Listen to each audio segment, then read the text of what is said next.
안녕하세요. 오늘도 사연살롱을 찾아주셔서 감사합니다. 저는 경기도 분당에 살고 있는 40대 초반의 여성이에요. 저에게 작년 하반기는 참 특별한 시기로 기억이 되네요. 그때를 기점으로 제 인생이 완전 뒤바뀌었거든요. 저보다 뭐든 우위에 있었고, 그래서 저를 한참 얕보던 형님이 완전 바닥에 주저앉아 울었거든요. 제가 받은 유산이 훨씬 많아서요. 시어머니가 항상 장남 위주라 형님은 집안 행사 손가락 하나 까딱 안 해도 늘 오냐오냐 해주시더니만 저한테 이런 걸 물려주실 줄은 꿈에도 몰랐어요. 고생 끝에 낙이 온다고 참 오래된 말이 있잖아요. 저는 이제 그 말을 믿어요. 살다 보니 이런 날이 오기는 하더라고요. 형님 가족은 이제 전처럼 저희한테 함부로 못해요. 특히 형님은 가족들 몰래 사고친 게 많아서 말 그대로 찌그러져서 지내고 있네요. 어떻게 된 일인지 궁금하실 것 같아서 서로는 이만 줄이고 본격적으로 저의 사연 이야기를 풀어놓도록 할게요. 저는 집안 형편이 넉넉하지 못한 것도 있고 공부에 취미도 없어서 그저 그런 대학에 그저 그런 과를 나와 사회생활을 했어요. 서울 강남에 있는 잘 나가는 카페 홀 매니저였는데요. 과는 별로였어도 미대에 관심이 많아서 줄창 보다가 영어 공부가 하고 싶더라고요. 그래서 조금씩 하다가 완전 불붙어서 엄청 열심히 하게 됐고 몇 년 새에 꽤나 유창하게 말하게 됐어요. 제가 홀 매니저가 된 건 영어 실력과 자랑 같지만 어디 가서 밉다는 소리 듣지 않는 외모 덕분이었죠. 사실 어릴 때부터 예쁘다는 말을 많이 들었고 몇 번인가는 길 가다가 연예기획사 명함도 받은 적 있어요. 길거리 캐스팅이라고 하죠. 어릴 때는 저도 그런 거에 혹해서 해보고 싶기도 했는데 연예인이건 가수건 아이돌이건 연기자건 정말 뼈를 깎는 노력을 해야 되는 데다가 조금이라도 실수하는 날에는 매장당하기 십상이고 주목을 받기까지 얼마나 걸릴지 모른다는 불확실함 등등 여러 가지 많은 말들을 들어서 포기했네요. 또 부모님이 격렬하게 반대하셨고요. 주변에서는 저렇게 딸이 예쁘면 연예인 시키라고 돈 많이 벌어서 집안 일으키고 좋지 않냐고 했지만 엄마 아빠는 절대 안 된다고 하셨어요. 사람은 그저 평범하게 사는 게 최고야. 남 앞에 나서는 인생이 쉬운 줄 알아? 그냥 마음 편히 살아. 돈 많이 안 벌어도 돼. 나중에 알았는데 저한테 지금 이모 말고 그 위로 이모가 또 있었대요. 그 이모가 워낙 예뻐서 배우로 데뷔했었는데 그쪽이 워낙 경쟁이 심하다 보니 비슷한 위치의 다른 여배우가 엄청나게 견제를 했었나 봐요. 그것 때문에 이모는 스트레스를 심하게 받아서 불면증의 위험에 거식증 등등 온갖 병을 달고 살다가 은퇴하고 얼마 안 가서 심근경색으로 돌아가셨대요.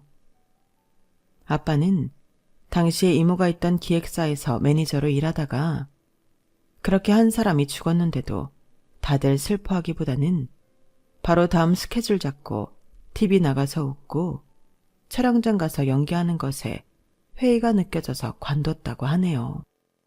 그리고 평생을 엄마와 함께 동네에서 분식집을 하셨어요. 저는 이런 사연을 알게 된 건 대학에 걷고 난 후였어요. 그것도 둘째 이모가 말씀해 주셔서 알았죠. 저는 그제야 왜 부모님이 그토록 연예계 일하는 걸 반대하셨는지 알겠더라고요. 그리고 저도 깨끗하게 포기했어요. 솔직히 이쁘다고 다 뜨는 것도 아니고요. 제가 TV에 나오는 연예인들만큼 예쁜 건지도 모르겠고요. 아무튼 저는 카페 홀 매니저 하면서 다른 직원들하고도 잘 지냈고 나름 행복하게 지냈어요. 제 수중에 들어오는 돈이 그래도 적지는 않아서 엄마 아빠 용돈도 드리고 선물도 사드리고 가끔 주말 기차 여행도 보내드렸네요. 그럴 때는 가게 문 과감하게 닫고 가시라고 했어요. 저는 제 생활에 완전 만족하며 지냈고 그렇게 2년쯤 지났을 때 남편을 만났어요. 남편은 저희 카페 근처에 있는 작은 유통회사에 다니고 있었어요. 주로 유럽에서 올리브유를 중심으로 수입하는 회사라고 했어요. 처음 저한테 말을 걸었을 때에도 올리브유 이야기를 했죠. 혹시 여기 올리브유 땡땡땡 거 쓰세요? 아무래도 그런 것 같아서요. 네, 맞아요. 아시는 분 별로 없는데 어떻게 아셨어요? 올리브유 구분하시는 분 처음 봐요. 아, 그게 제가 그거 수입하는 회사에 다녀요. 늘 올리브유 구분하는 게 일이다 보니 알게 된 거죠. 쑥스럽다는 듯 머리를 극적이며 웃는 남편이 순진하기도 하고 좀 귀여워 보였어요. 그 후 저희는 점차 가까워져서 자연스럽게 사귀는 사이가 되었어요. 그러다가 제가 프랜차이즈 레스토랑 홀 매니저로 이직을 하게 됐어요. 원래는 그렇게 티오가 나는 자리가 아니었는데 카페에 자주 오던 그 회사 임원분이 저를 잘 보셔서 추천했다고 하더라고요. 사실 제가 있던 카페가 좀 유명한 데였고 사장님이 처음부터 월급도 다른 데보다 많이 주기는 했어요. 하지만 점차 제 연차가 쌓이니까 사장님이 어떻게 월급을 올려줘야 할지 고민하는 게 보이더라고요. 그때 제 카페를 차려야 하나 어디 딴 데를 가야 하나 꽤 생각이 많았거든요. 마침 그런 제게 프랜차이즈 레스토랑에서 이력서를 내고 면접을 보라는 연락이 와서 이거다 싶어 얼른 했죠. 옮기게 된 레스토랑은 한남동 쪽에 있어서 남편과는 좀 거리가 생겼어요. 그게 남편하고 사귀고 1년쯤 됐을 때였는데 얼마 후 결혼하자고 하더라고요. 저도 이 사람이면 결혼해도 좋겠다는 마음이 있었기 때문에 우선 양쪽 집에 알린 후 반응이 어떤지 보기로 했어요. 저희 부모님도 남편 어머니도 먼저 만나보거나 하자라는 말이 나왔어요. 남편은 아버지가 몇 년 전 돌아가셔서 어머니하고 결혼한 형 부부가 있었어요. 그런데 남편 어머니가 제가 너무 궁금해서 저희 레스토랑에 친구들하고 오셨던 거예요. 저는 그것도 모르고 평소와 다름없이 일을 했죠. 그런데 갑자기 남편이 저한테 이런 말을 하더라고요. 은주야, 엄마가 너 괜찮다고 하시더라. 나도 몰랐는데 너 일하는데 친구들하고 가보셨나 봐. 친구들한테 며느리감 있다고 알린 건 아니니까 오해 말고. 내가 꼭 결혼하고 싶은 사람이 있다고 하니까 너무 궁금하셨대. 네 인상이 너무 좋고 밝아서 마음에 드신대. 나만 니네 부모님이 괜찮다고 하시면 바로 결혼 이야기 해보자고 하시네. 저는 너무 놀랐고 당황스러웠지만 알겠다고 했어요. 제가 마음에 드신다고 하니 은근 기분도 좋았고요. 어차피 결혼할 마음이 있는데 빼고 어쩌고 할 필요도 없잖아요. 그래서 바로 다음 날 남편이 저희 부모님을 뵈었죠. 부모님도 남편이 괜찮은 것 같다고 하셔서 저희 결혼 준비는 생각보다 빨리 그리고 순조롭게 진행되었어요. 결혼식도 잘하고 해방촌 쪽에 집을 얻어 신혼살림을 시작했어요. 남편 회사가 있는 강남보다 집값이 좀 저렴했고 제가 직장을 걸어서 갈 수 있어서 좋았죠. 저희는 정말 재미있게 소꿉장난하듯이 신혼생활을 시작했어요. 하지만 그런 즐거움이 한 2달 못 갔는데요. 그건 바로 제가 몰랐던 시댁의 모습을 알게 되면서부터였네요. 결혼 전에는 몰랐는데 시어머니가 엄청나게 가부장적인 사람이라는 것과 아주버님과 윗동서는 그런 시어머니를 등에 업고 뭐든 자기들 마음대로 한다는 거였어요.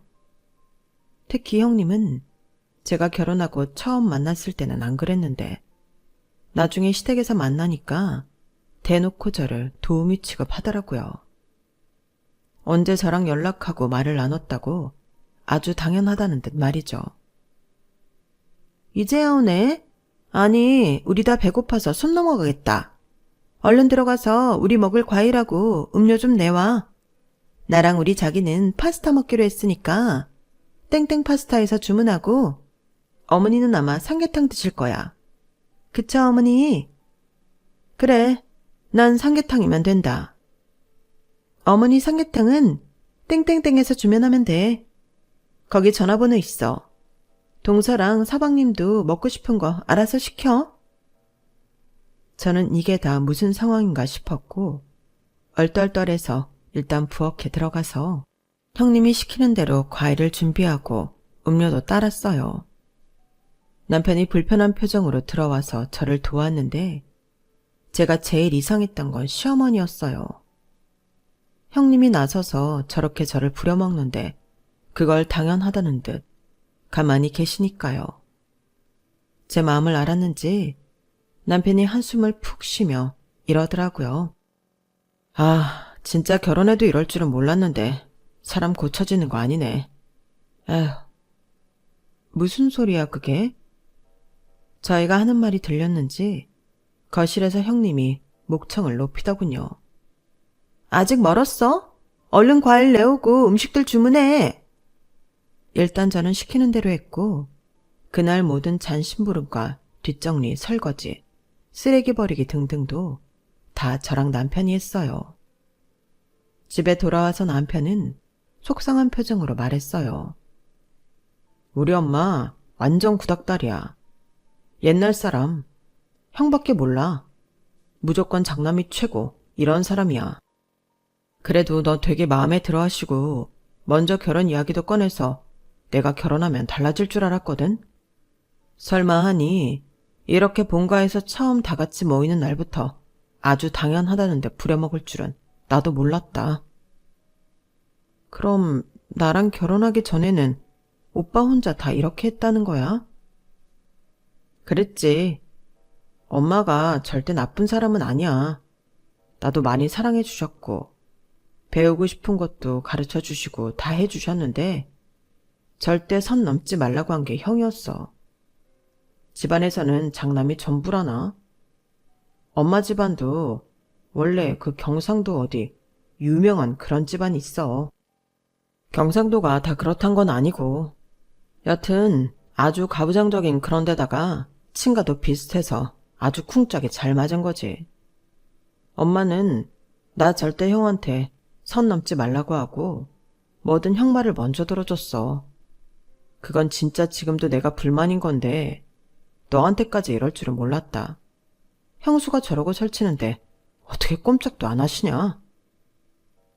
남편이 불쾌해하는 것도 이해가 갔어요. 저도 황당했으니까요.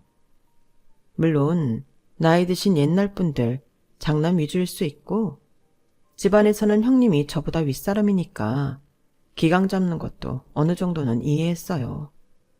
하지만 이건 저랑 남편은 무슨 그 집 머슴하고 부엌대기 같고 나머지는 양반들 같으니 기가 막힌 노릇이었어요. 거기에 더해 형님은 제 학벌과 직업까지 우습게 봤어요. 곁들여 제 외모 평가까지도요.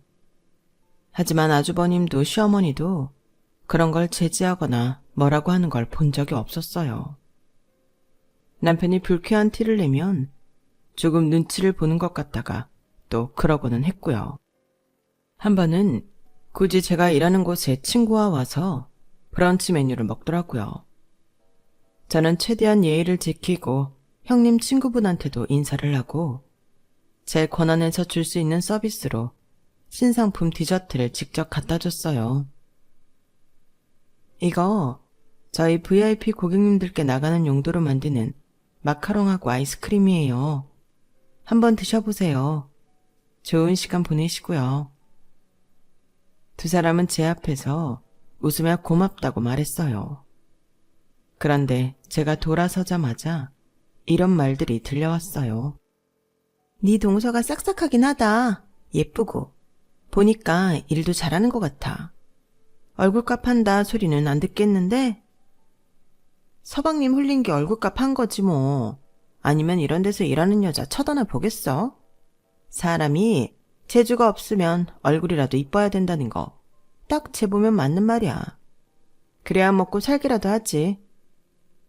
저는 듣고도 모르는 척하고 제 할 일을 했어요. 레스토랑은 제 직장이고 지금껏 제가 쌓아온 커리어가 녹아있는 곳이니까요. 얼굴 때문에 홀 매니저로 뽑혔다느니 하는 억울한 소리는 가끔 시기하는 직원들한테 듣기는 했어요. 하지만 시댁 식구한테, 그것도 저를 함부로 하는 사람한테 들으니 기분이 참 별로더라고요.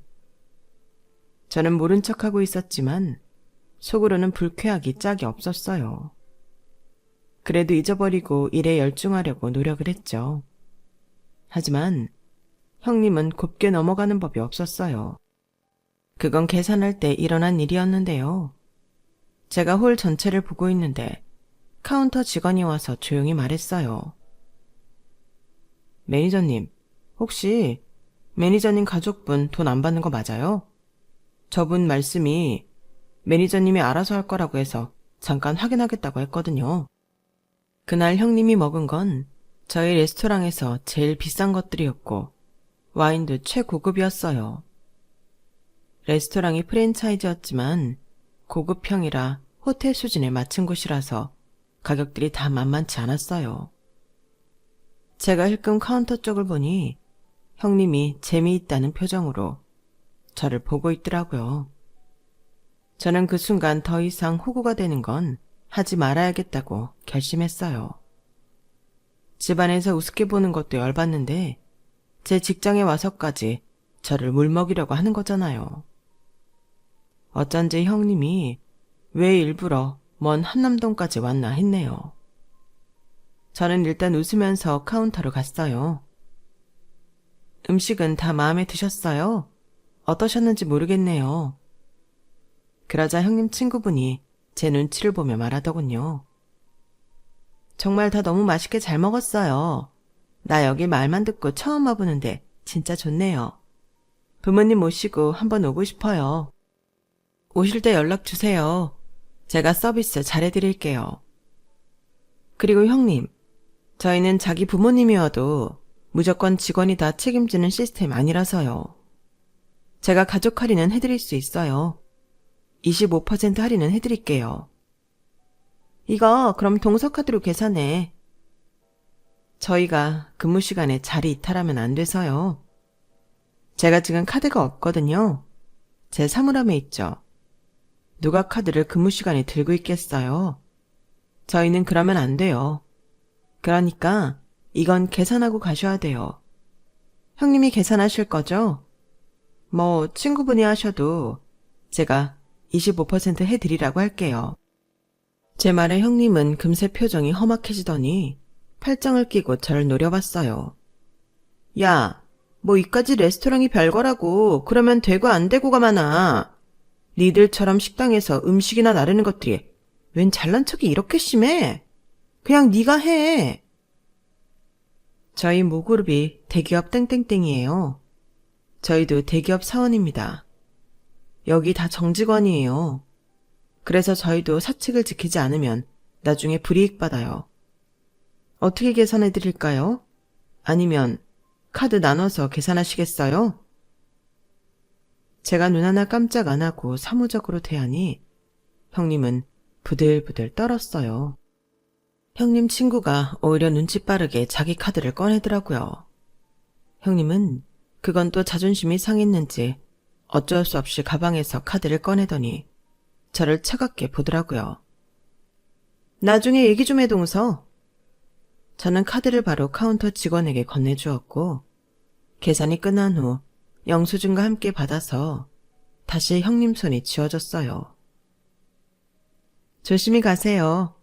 다음에 오실 때는 두 분 다 미리 연락 주세요. 저는 환하게 웃으며 두 사람을 계단 밖까지 배웅했어요. 물론 그 후 시댁에서 저한테 돌아올 일은 각오하고 있었죠. 얼마나 심술을 부리고 저한테 못되게 굴지 짐작은 갔지만 그렇다고 매번 당하기는 싫었어요. 집에 와서 남편한테 그날 있었던 일을 말했더니 남편은 정말 잘했다고 하더라고요. 자기 속이 다 후련하다면서요. 그런데 형님은 참 대단한 사람이었어요. 제가 생각지도 못한 쪽으로 저를 공격하더군요. 그건 바로 시어머니를 이용한 거였어요. 다음날 바로 시어머니가 저를 보자고 연락이 왔더라고요. 그날 퇴근 후에 시댁에 가봤더니 옆에는 형님이 앉아있는데 딱 저를 보는데 아주 고소하다는 조롱 가득한 눈빛이더라고요. 시어머니는 엄한 얼굴로 저한테 말했어요.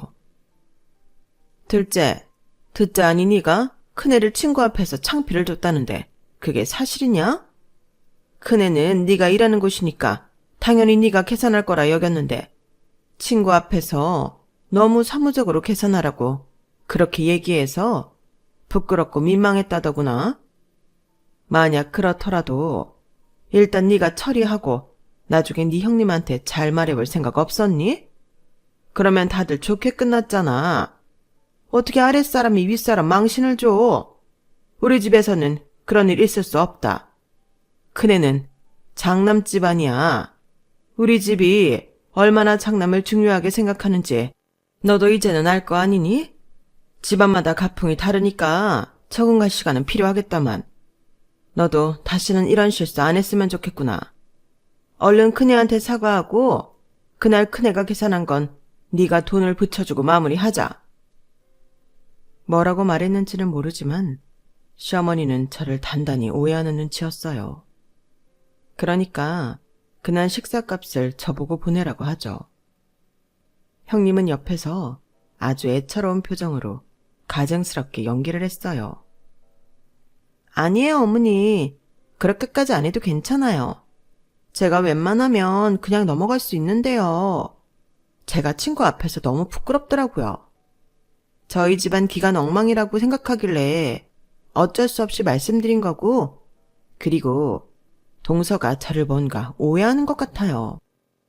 동서 혹시 내가 동서를 함부로 대한다거나 그렇게 생각할까봐 그러는데 나는 전혀 그런 생각이 없어. 뭐 자격지심에 그럴 수는 있겠지만 좀 긍정적이고 자존감 높게 살았으면 해. 윗사람이 이 정도로 너를 이해해주면 너도 죄송하다고 사죄하는 게 좋겠구나. 그리고 그날 식사값 꼭 형님한테 보내주고 친구 앞에서 망신을 주면 어떻게 하니? 묵묵히 듣고 있던 저는 이대로는 안 되겠다 싶었어요. 더 이상 끌려다니고 싶지 않았네요. 그래서 앞으로 어떤 일이 벌어지더라도 감당하자는 마음으로 제 할 말을 했어요. 죄송한데요, 어머니. 그렇게는 못하겠어요. 저만 형님을 배려하고 맞춰줘야 한다는 건 옳지 않은 것 같아요. 윗사람이 아랫사람 직장에 오면서 왜 연락 한 번 하는 배려는 없는데요? 저를 건방지다고 생각하실 거 각오하고 말씀드리는데요. 거기서 제 이름 걸고 계산 안 하고 가버리면 다른 직원들은 저를 어떻게 생각할까요? 어머니는 형님이 친구한테 창피당하는 것만 생각하셨지 제가 직장에서 어떤 입장이 될지는 생각 못 하신 것 같아요. 직원들이 제가 매니저라는 권한을 함부로 휘두른다고 생각하지 않겠어요? 직장에는 엄연히 직장의 규칙이 존재해요. 저희는 거기에서 일하고 월급 받으면서 그걸 지키기로 한 거고요. 규칙을 지키지 않는 매니저를 어떤 직원이 신뢰할 수 있을까요? 저는 그날 제가 할 수 있는 한도 내에서 최선을 다했어요. 제가 직접 서빙하지 않아도 되는 걸 서빙했고 VIP 고객들한테만 나가는 음식들도 제공했어요. 그리고 사전에 예고 없는 갑작스러운 방문이기는 하지만 제 가족 할인 적용해서 25% 싸게 해드렸고요. 제가 할 수 있는 일을 다 했는데도 제가 잘못했다고 하신다면 저도 사과할 수 없어요.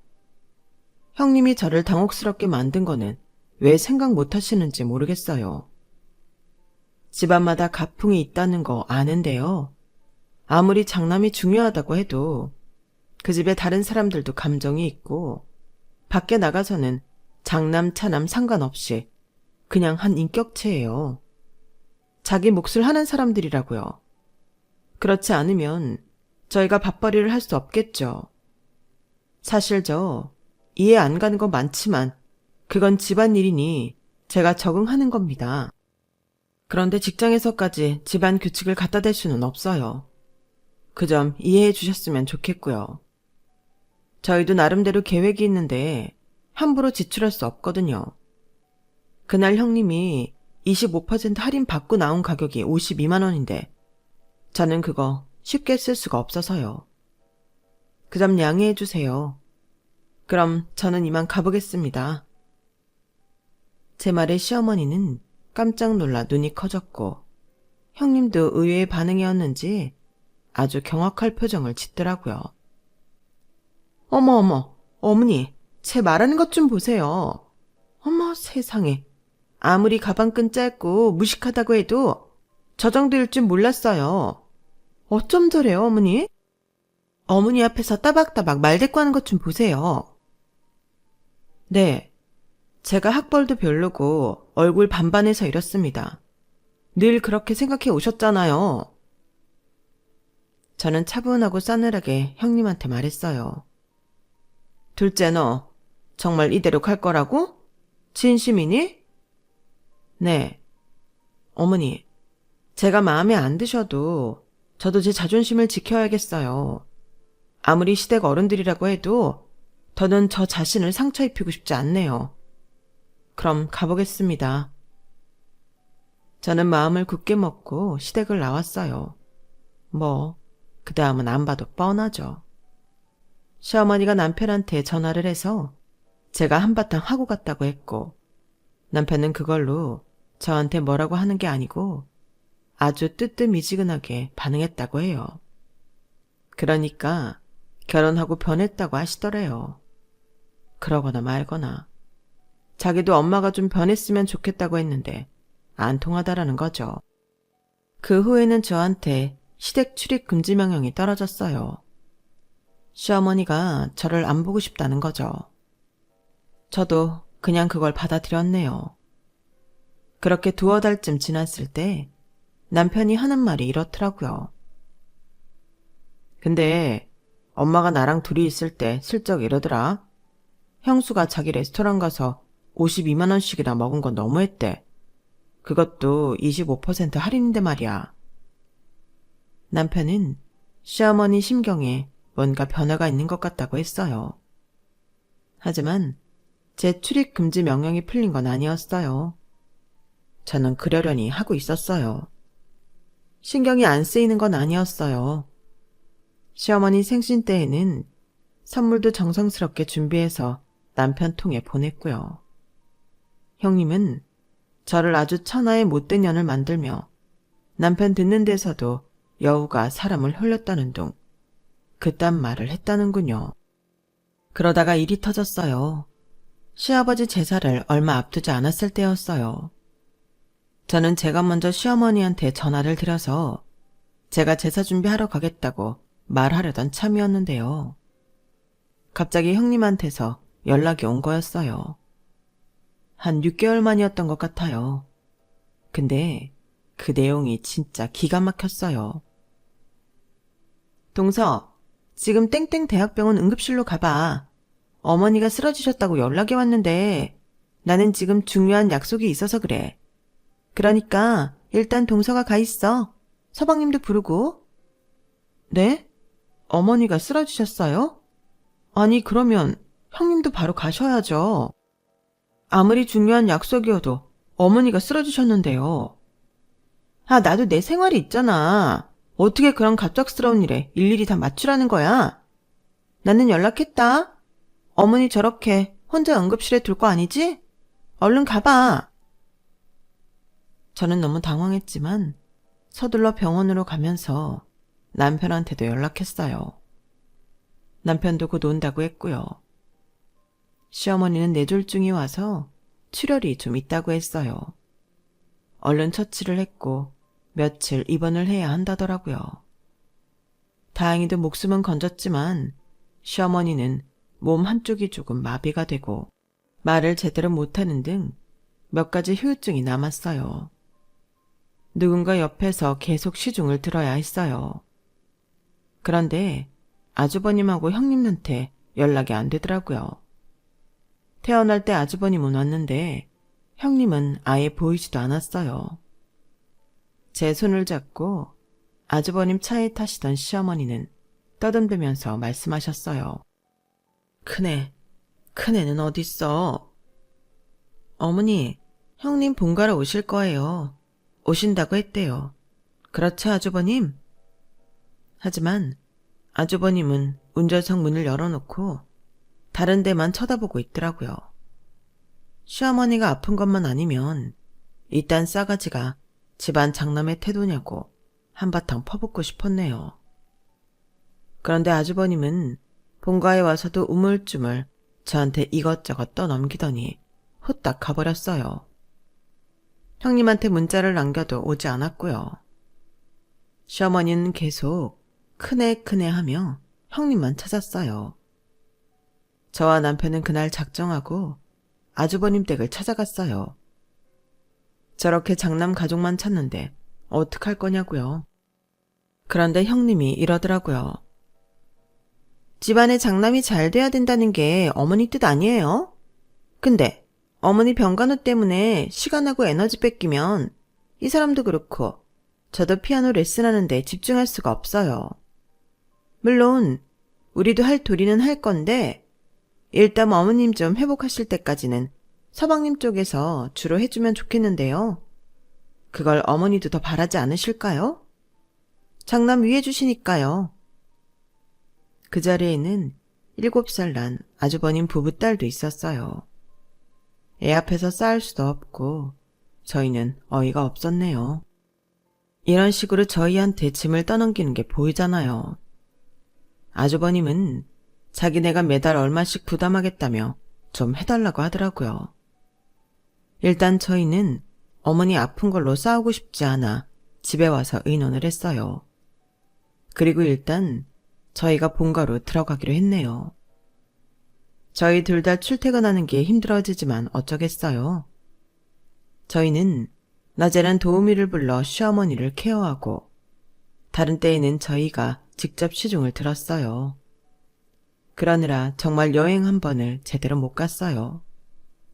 시어머니 옆에 있는 사이에 아들도 태어났고 저는 관리직으로 옮겼다가 코로나 때 회사를 그만두었어요.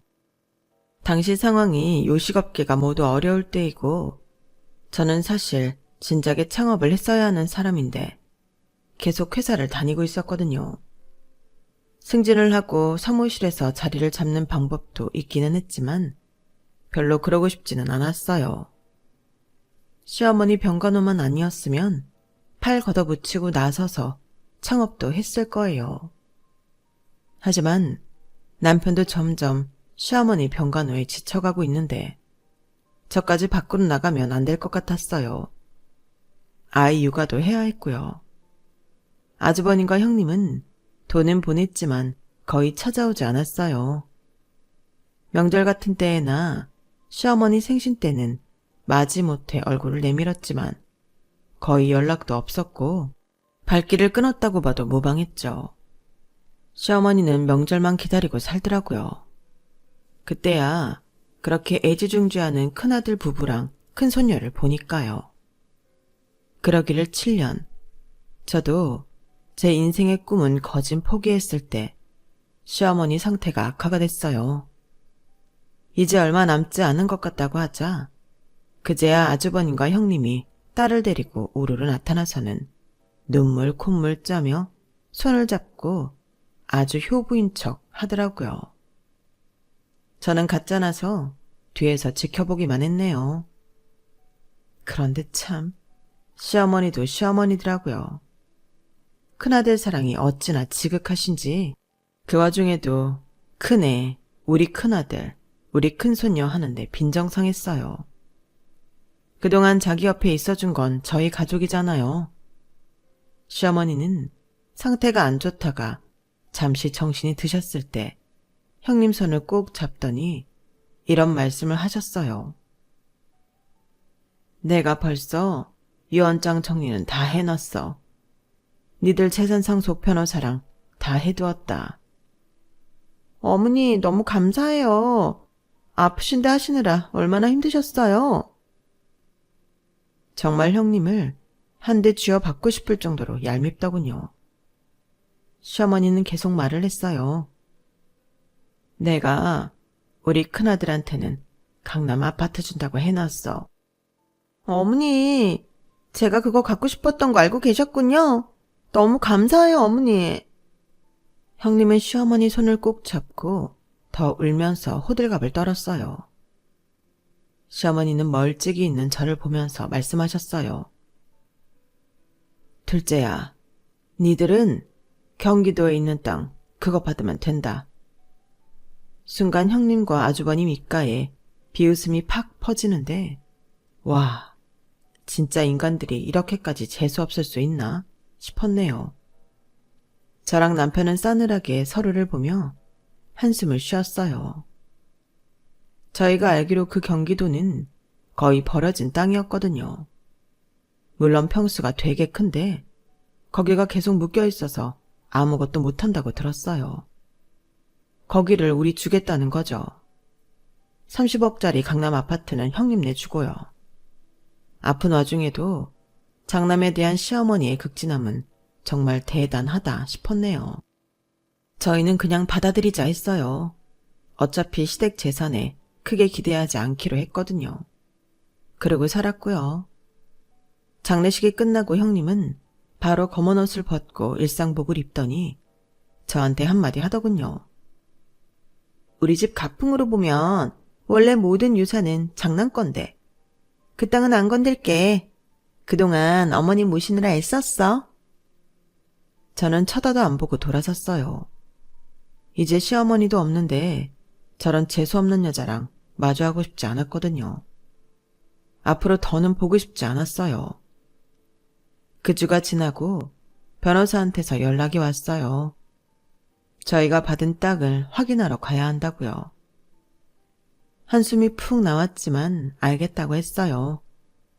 남편하고 농담으로 거기다가 과일 농장이라도 만들까 아니면 닭이라도 키워서 친환경 유정란이라도 먹을까 그런 말을 했었네요. 그리고 변호사를 만나서 갈 날이 되었는데 갑자기 형님한테서 전화가 왔어요. 저는 전화도 안 받고 그냥 길을 나섰어요.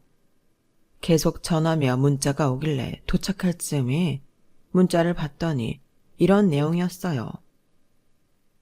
동서, 그 땅 거기가 진짜 지금 땡땡 고급 빌라 들어선 데 맞아? 진짜야? 연예인들 많이 산다는 거기 맞냐고? 저는 이 인간이 또 어디서 무슨 소리를 듣고 나한테 이러나 싶어 답도 안 했네요. 그리고 변호사를 만나서 저희 땅이 있다는 곳을 갔는데 맙소사 허허 벌판이라던 곳에 커다란 쇼핑몰이 있고 인근에 주상복합 건물도 있고 그 옆으로 정말 고급 빌라들이 줄지어 있었어요. 이 쇼핑몰 지을 때 시아버지 되시는 분께서 부랴부랴 건축회사 섭외하셔서 빌라를 지으셨어요. 그래서 저기에 교수나 연예인 이런 사람들 많이 사는데요. 저기 빌라 보이시죠? 저거는 분양 안 주고 다 세예요. 저거 온전히 다 받으시는 거고요. 저기 분양 주고서 받았던 돈 든 통장이 이겁니다. 저는 너무 놀라서 어안이 벙벙했어요. 제 손에 받아든 통장의 돈을 보니 이거는 30억이 문제가 아니었어요. 그냥 다 꿈만 같더라고요. 저는 일단 남편한테 전화를 해서 방금 변호사한테 들었던 얘기를 해줬어요. 여사님께서 자기 장례 치를 때까지 철저하게 비밀로 해달라고 하셨어요. 그 땅 개발됐다는 거 아무한테도 말 안 했다고요. 어디라고도 말 안 해서 자식들도 그냥 경기도에 버려진 땅 있는 정도로만 안다고요. 그제야 저와 남편은 시어머니가 마지막에 얼마나 우리한테 마음을 쓰셨는지 알 수 있었어요. 게다가 시어머니 짐을 정리하면서 삐뚤빼뚤하게 쓰신 일기를 발견했는데 거기에는 저와 남편한테 미안하다는 말들로 가득했어요.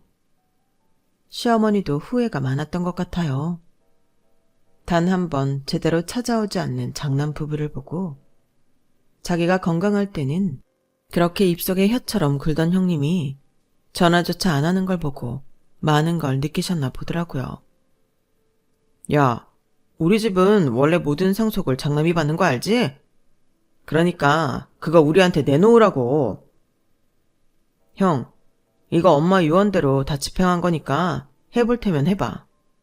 여기 변호사님 되게 유능한 분이더라. 변호사 섭외해서 소송을 걸든지 마음대로 해.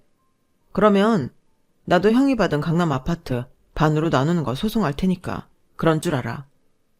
요즘 세상에 장남이 다 받는 그런 게 어딨어? 원래대로라면 다 반반 아니겠어? 남편이 아주버님한테 세게 나가자 그 이후로는 별 반응이 없었어요. 형님은 그 후로 자꾸 전화하고 문자로 갑자기 저한테 살갑게 굴며 자주 만나자는 둥 자기랑 여행을 가자는 둥 헛소리를 하길래 그냥 다 차단해버렸어요. 저희는 지금도 시어머니가 살던 집에 그냥 살고 있네요. 제 인생에 이런 큰 돈은 처음이라 얼떨떨한데요. 우리 애 잘 키우는데도 쓰고 남편 퇴직 후를 생각해서 알뜰하고 소중하게 쓸 생각이에요. 저도 브런치 카페를 해보고 싶은데 과연 제가 잘할 수 있을지, 사업성이나 수입은 어떻게 될지 시장 조사를 철저히 해보고서 신중하게 결정할 생각이에요. 막판에 시어머님 덕에 형님 코를 납작하게 해준 것만으로도 속이 다 시원해요. 이래서 사람은 다 자기 한 대로 돌려받는다는 말이 있나 봐요. 저는 정말 그렇다고 생각해요. 앞으로도 사람을 겉모습이나 지위로 따지지 않고 진심으로 대할 생각이에요. 제가 끝까지 시어머니한테 예의를 지켰던 것처럼요. 아, 물론 형님 내외한테는 그닥 잘하고 싶지 않네요. 그런 사람들하고는 안 만나는 게 상책이더라고요. 남편도 그래도 가족이고 형제니까 잘 해보려고 무던히 애를 썼는데 저희한테 엄청난 돈이 들어왔다는 걸 알자마자 자기한테 내놓으라는 것에 완전히 질렸대요. 저도 형님이 손바닥 뒤집듯 태도 바꾸는 것도 불쾌하고요. 사람을 얼마나 우습게 보면 그러겠어요. 그냥 시아버지 시어머니 제사 다 우리가 모시고 웬만하면 안 보고 살려고 합니다. 그럼 지금까지 제 이야기 들어주셔서 감사해요. 다들 행복하고 건강하세요. 여러분, 사연 댓글에 응원과 현명한 조언 부탁드려요. 좋아요와 구독은 저에게 큰 힘이 됩니다. 오늘도 좋은 일 가득하세요.